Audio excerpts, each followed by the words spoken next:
नमस्कार मंडळी, नवीन वर्षाच्या तुम्हा सर्वांना हार्दिक शुभेच्छा. हे नवीन वर्ष सुखा समृद्धीचे ऐश्वर्याचे जाऊ. तर मी नवीन वर्षाचा संकल्प केला, त्यामुळे आज लवकर उठलेला आहे आणि आज आम्ही चाललो आहोत अंगणेवाडीच्या भराडी आईच्या दर्शनाला. तर भराडी आईच्या दर्शनाला चाललो आहे. तर भराडी आईच्या दर्शनाचा रोड जाताना मालवणवरला कणकवलीहून जाताना लागतो. तो रोड अतिशय सुंदर असा आहे. चला तर मग बघूया कसा होता प्रवास आपला आजचा. आपण कणकवलीवरून मालवणला जाताना बेने चेकपोस्ट लागतो. तिथून आत अंगणेवाडी रोड जातो. जाताना रामगड लागतो. रामगड हे गाव लागतं. चेकपोस्टवरून वळल्यावर गडनदी लागते.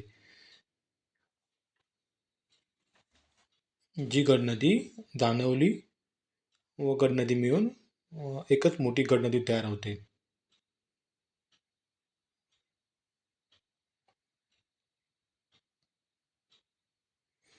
आम्ही गडनदीवर थोडा वेळ थांबलो. गडनदीच्या पुलावर थोडा वेळ थांबलो. निसर्गरम्य असं वातावरण होतं तिथे. शांत असं वाटत होतं एकदम तिथे. असं निसर्गरम्य वातावरणात थोडा वेळ आम्ही थांबलो.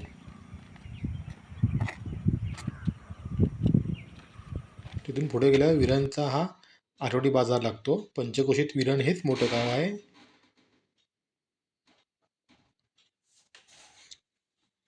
इकडे खूप पर्यटक येतात. रोड पण चांगला आहे. पर्यटन स्थळे पण खूप आहेत इथे. मालवण, आचरा अशी बरीचशी पर्यटक इथे आहेत. पर्यटन स्थळे आहेत.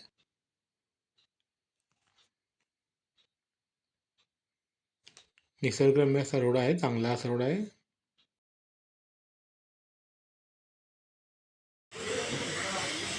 आता आपण मंदिराजवळ आलो आहोत.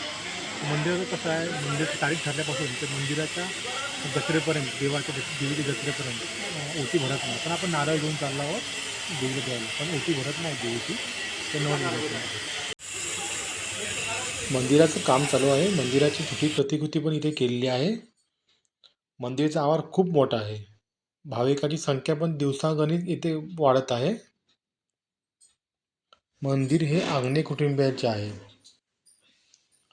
हे त्यांचे काही नियम व अटी आहेत आग्नेय कुटुंबियाच्या. आपण पाहूया मंदिराच्या आग्नेय कुटुंबियाचे नियम व अटी. झालं आमचं व्यवस्थित आणि थोडा वेळ तिथे आम्ही बसलो वगैरे, नीट दर्शन घेतलं आणि आता आम्ही निघालो परतीच्या वाटेला. चला मग परत जाताना तर रोड बघूया. हा प्रवास अविस्मरणीय असा होता. तुम्ही पण नक्की भेट द्या. व्हिडिओ आवडला असेल तुम्हाला तर लाईक करा, शेअर्स करा, सबस्क्राईब करा. धन्यवाद.